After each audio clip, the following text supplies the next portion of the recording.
बिस्मिल्लाहिर्रहमानिर्रहीम। अस्सलाम वालेकुम। मैं हूं मोहम्मद मुगल।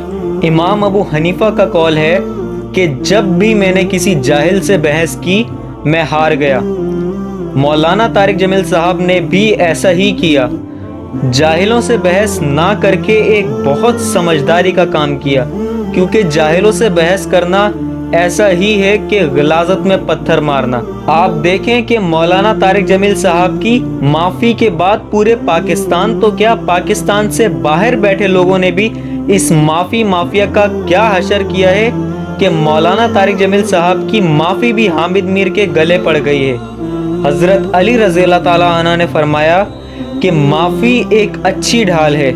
हज़रत अली रज़ी अल्लाह ताला अन्हु ने बहुत ज़बरदस्त बात की, और आज देखें कि मौलाना तारिक जमील साहब की माफ़ी तो इनकी ढाल बन गई, लेकिन ये लोग माफ़ी मांगने के लायक भी नहीं रहे। हामिद मीर ने कितने तकब्बुर से मौलाना तारिक जमील साहब की माफ़ी पे फातिहाना ट्वीट किया था, जिसमें बहुत ज़्यादा तकब्बुर झलक रहा है। तकब्बुर का अंजाम फिरौन की शक्ल में हमारे सामने है कि अल्लाह ने ता क़यामत उसे इबरत बना दिया है। और इस वक्त जो मुल्क की सूरत हाल है कोरोना वायरस की वजह से, आप किसी भी मकतब फ़िक्र के उलमा से बात करेंगे, चाहे वो सुन्नी हो, शिया हो, अहले हदीस हो, देवबंद हो, बरेलवी हो, सब यही कहेंगे कि मौलाना तारिक जमील साहब ने सही किया, क्योंकि इस वक्त किसी भी बात को लेकर मुल्क में माहौल ख़राब नहीं करना चाहिए। वीडियो को मज़ीद देखने से पहले अगर आपने अभी तक हमारा चैनल सब्सक्राइब नहीं किया है तो चैनल ज़रूर सब्सक्राइब करें, ताकि आने वाली वीडियोस आप तक बआसानी पहुंच सकें। हामिद मीर की इस हरकत पे कई सहाफ़ियों ने गुस्से का इजहार किया, जिसमें मुबश्शिर लुकमान ने क्या कहा, सुनिए। मौलाना तारिक जमील के पीछे बड़ी दुनिया पड़ी है। कौन सा चैनल 2 नंबर नहीं है तो फिर मेरे पास आए और मैं आपको ऑन एयर बताऊंगा। मौलाना तारिक जमील की एक आदत है कि वो पॉलिटिक्स में नहीं पढ़ते, वो सियासत में नहीं आते। उनको इससे गरज नहीं है कि नवाज शरीफ है, शहबाज शरीफ है, इमरान खान है, मौलाना फजल रहमान है या अल्ताफ़ हुसैन है। अगर कोई उनसे दुआ का कहेगा वो उसके लिए दुआ कर लेंगे हाथ उठा के, और यही अल्लाह ताला ने उनको मलका दिया है। अब इस वजह से हम तस्वीरें जोड़ जोड़ के अगर करना ही है तो फिर एंकरों से शुरू हो जाते हैं, और फिर उन वज़ीरों से शुरू हो जाते हैं जो कभी किसी हुकूमत में, कभी किसी हुकूमत में और कभी किसी हुकूमत में होते हैं। और बात हो रही थी मीडिया में झूठ बोलने की, तो मोहम्मद मालिक तो मेरे दोस्त हैं, उनको तो मैं कह सकता हूँ, डायरेक्टली कह सकता हूँ। मोहम्मद मालिक साहब, जिस चैनल के मुतल्लिक तारिक जमील साहब ने बात की या जिस ओनर के मुतल्लिक की, मेरा ख्याल है कि मुझे पता है कि इसके मुतल्लिक की, और अब आप लोग और आप भी, मैं भी, हामिद, हर एक हम में से एंकर जो कहता नहीं है कि नई हुकूमत बनने वाली है, फॉरवर्ड ब्लॉक बनने वाला है, हमें इतला दी है, किसी को चुड़ैल ने दी होती, किसी को चिड़िया ने दी होती, किसी को कबूतर ने दी होती है, तो फिर हम सबको अब माफ़ी मांगनी चाहिए कि जो खबर हमारी पूरी नहीं होती या ये जो खबर हम अपनी साबित नहीं कर सकते। आप सिर्फ एक मौलाना तारिक जमील के ऊपर क्यों ये गुस्सा?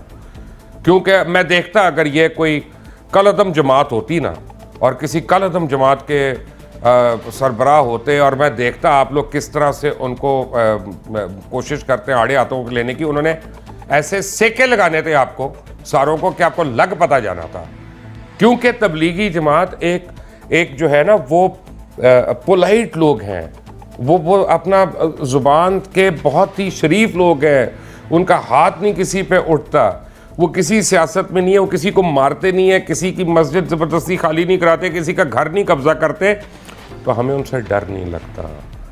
लेकिन कुछ कलअदम जमाते हैं, आए ज़रा उनके मुतल्लिक भी बात कर लेते हैं, और उनके जो सरबराहान हैं उनके मुतल्लिक भी ज़रा बात कर लेते हैं। आप भी कर लें, और लोग भी हैं और बड़े लोग हैं जो कर सकते हैं। और जिस चैनल के मुतालिक आपको शक है मालिक साहब कि कौन सा चैनल 2 नंबर नहीं है, तो फिर मेरे पास आए और मैं आपको ऑन एयर बताऊंगा, और आपको उसके मालिकों का बताऊंगा, आपको एंकरों का भी बताऊंगा।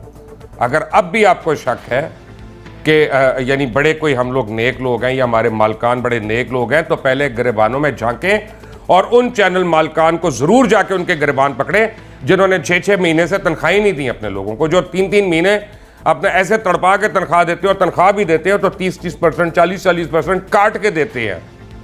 उनके मतलब बात करने की हिम्मत नहीं होगी आपकी किसी की, क्योंकि उन्होंने हमारे पे चेक्स काटने हैं।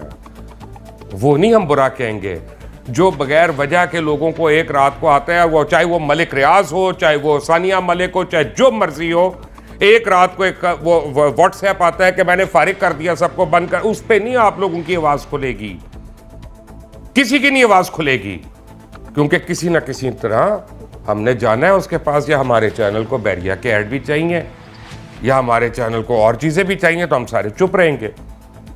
وہاں پہ تو ذرا حساب کر لیں. سب سے بڑا گناہ ہے کہ اپنے گھر میں, اپنے ہمسائے میں ظلم ہو رہا ہو, فاقہ ہو رہا ہو, اور ہم دکھاوے کی باہر جا کے ہم کھانے کھلا رہے ہوں. نہیں, مولانا طارق جمیل کو چھوڑ دیں, وہ ایک نیک آدمی ہے, دین کا کام کر رہی ہیں, ہم اپنی لڑائیاں آپس میں کر سکتے ہیں. پلیز, ان کا کوئی تعلق نہیں اس سے. انہوں نے جو معافی مانگی وہ ان کے بڑے ہونے کا ثبوت ہے, وہ ان کی شرافت کا ثبوت ہے کہ انہوں نے کہا کہ میں کسی طرح اس جھگڑے کو نمٹا دوں, اور یہ آگے نہ بڑھے. رمضان کا مہینہ آ رہا ہے اور میں اس کل میں نہ پڑھوں. یہ ایک اچھے آدمی کی نشانی, اور ہم اس کے باوجود لگے نہیں اس پہ. اور اب جس نے کہا تھا نا کہ پہلے نواز شریف اچھا ہوا اس کی حکومت چلی گئی, وہ آئین پاکستان توڑنے کے مرتکب تھے, پھر اس کے بعد مشرف کی سپورٹ کی, اور پھر مشرف کو کہا جب جانے لگے تو مشرف نے تو آئین پاکستان توڑا تھا, تو دونوں میں سے ایک نے تو توڑا تھا نا. تو اب آئیے ذرا قوم سے معافیا مانگ لیں کون کون ہے, اور سارے کھڑے ہو جائیں لائن میں, اور پھر سارے جتنے اخباروں کے مالکان ہیں اور یعنی ہمارے جو ہیں نامور ہمارے بڑے بڑے قدآور شخصیات ہیں, ان سب کے اوپر شروع ہو جاتے ہیں کہ کون کس نے کتنا جرنلزم کی اور کتنا نہیں کیا.